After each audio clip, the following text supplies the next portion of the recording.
Assalamualaikum warahmatullahi wabarakatuh. Sahabat semua, sahabatnya CN46 dimanapun Anda berada, mudah-mudahan selalu dalam lindungan Allah. Mudah-mudahan segala sesuatunya tetap dijaga oleh Allah Subhanahu wa Ta'ala. Amin, amin ya Rabbal 'Alamin. Bertemu lagi dengan kami CN46 yang insya Allah saat ini kami akan menginformasikan salah satu tempat yang bersejarah di dalam perjuangan dakwahnya Rasulullah Shallallahu Alaihi Wasallam, yang mana tempat tersebut adalah tiada lain Masjid Bai'atul Aqabah. Sudah terlihat di belakang saya ya sahabat semuanya. Nah, itu adalah Masjid Bai'atul Aqabah. Nah, masjid ini terletak di daerah Mina yang jaraknya kurang lebih sekitar 500 meter dengan Bai'atul Aqabah, dengan Jumratul Aqabah maksud saya. Dan Jumratul Aqabah ada di sebelah sana ya. Nah, di sebelah sana itu adalah Jumratul Aqabah. Dan posisinya ini lurus dengan Baitullah. Baitullah ada di hadapan saya. Nah, lurus sekali. Jadi letak posisinya lurus dengan Baitullah. Nah, baiklah sahabat semuanya, untuk lebih lanjutnya mari ikuti videonya. Tapi sebelum itu jangan lupa like, comment, and subscribe ya. Ikuti terus videonya, monggo.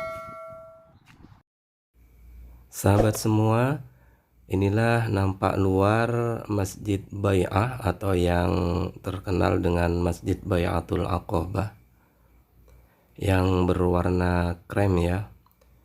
Nah, sahabat semuanya, Masjid Bai'atul Aqabah ini adalah salah satu masjid yang bersejarah yang berada di Mina, tepatnya sekitar 500 meter dari tempat Jumrah Aqabah, dan posisinya searah dengan Masjidil Haram. Jadi lurus posisinya dengan Masjidil Haram. Masjid Aqabah ini dibangun oleh salah satu Khalifah Abbasiyah, yaitu Khalifah Abu Ja'far Mansur pada tahun 144 Hijriah atau 761 Masehi. Tujuan dibangunnya Masjid Bai'ah ini adalah tiada lain untuk mengenang peristiwa orang-orang Madinah yang berbaiat kepada Rasulullah SAW atau berjanji setia kepada Nabi Muhammad SAW, yang mana peristiwa bai'ah ini terjadi dua kali ya. Pada peristiwa bai'ah yang pertama itu terjadi pada tahun ke-12 daripada masa kenabian Rasulullah Shallallahu Alaihi Wasallam. Pada bai'at yang pertama ini diikuti sekitar 12 orang dari Madinah, yang mana dari 12 orang tersebut terdiri dari dua suku, 10 orang dari suku Khazraj dan 2 orang dari suku Aus. Kemudian Rasulullah Shallallahu Alaihi Wasallam setelah usainya pelaksanaan bai'ah yang pertama ini, Rasulullah Shallallahu Alaihi Wasallam mengutus Mus'ab bin Umair untuk ke Madinah menyertai ke-12 orang Madinah tersebut. Adapun tujuan dari Mus'ab bin Umair diutus oleh Rasulullah Shallallahu Alaihi Wasallam ke Madinah tiada lain untuk mengajarkan Islam dan Al-Quran pada penduduk Madinah. Nah, selama di Madinah, Mus'ab bin Umair tinggal di rumah As'ad bin Zararah, dan mulailah Mus'ab bin Umair mengajak orang-orang Madinah untuk masuk Islam, sehingga tidak satupun pintu orang-orang Madinah kecuali telah didatangi oleh Mus'ab bin Umair untuk diajak masuk Islam.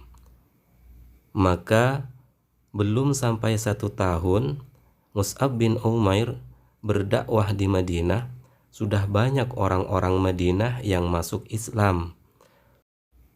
Maka pada musim haji berikutnya, yaitu pada tahun ke-13 dari kenabian Rasulullah Shallallahu Alaihi Wasallam, datanglah Mus'ab bin Umair ke Mekah yang disertai dengan sekitar 75 orang dari Madinah, yang niatnya adalah untuk berhaji dan berbaiat kepada Rasulullah Shallallahu Alaihi Wasallam.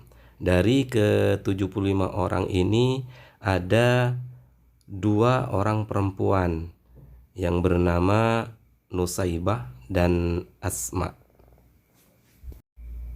Adapun bai'ah yang akan dilaksanakan ini adalah bai'ah yang kedua, sehingga bai'ah ini dikenal dengan sebutan Bai'atul Aqabah Kubra. Tetapi sebelum bai'ah ini dilaksanakan, Mus'ab bin Umair terlebih dahulu menceritakan keadaan Madinah pada Rasulullah Shallallahu Alaihi Wasallam, tentang keramahan penduduknya dan juga lebih mudahnya orang-orang Madinah menerima kebenaran. Dan selain itu, Mus'ab bin Umair memberitahukan kepada Rasulullah Shallallahu Alaihi Wasallam bahwasanya selain untuk melaksanakan baiat dan haji, orang-orang Madinah mempunyai niat yang lain lagi, yaitu untuk mengajak Rasulullah Shallallahu Alaihi Wasallam hijrah ke Madinah.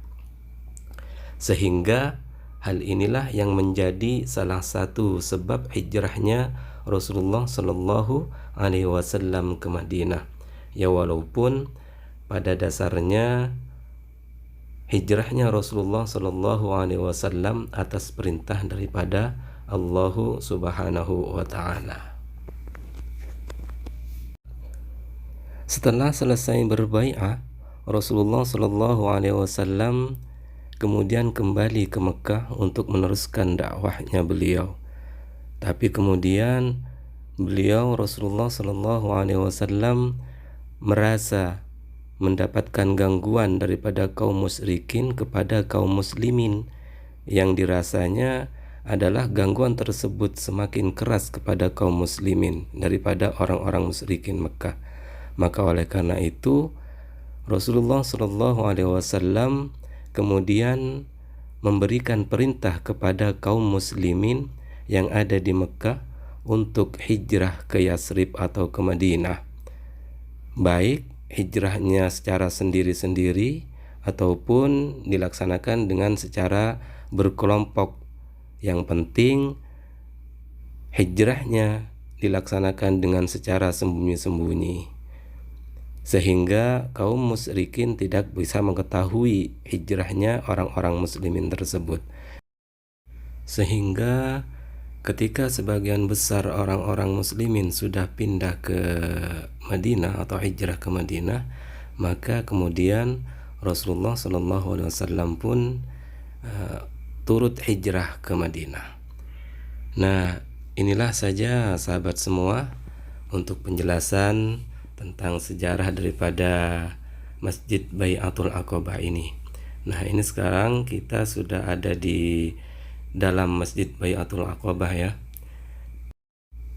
Masjid Aqabah ini tidak mempunyai atap dan juga lantainya hanya hamparan tanah seperti ini ya para sahabat sekalian. Nah, seperti inilah kurang lebih kondisi dalam Masjid Bai'atul Aqabah. Sampai sini dulu videonya, mudah-mudahan bermanfaat. Mudah-mudahan kita semua bisa dipanggil oleh Allah Subhanahu wa Ta'ala menjadi tamunya untuk melaksanakan ibadah haji, sehingga nantinya bisa berkunjung ke Masjid Bai'atul Aqabah ini. Amin amin ya rabbal alamin. Akhirul kalam, Assalamualaikum warahmatullahi wabarakatuh.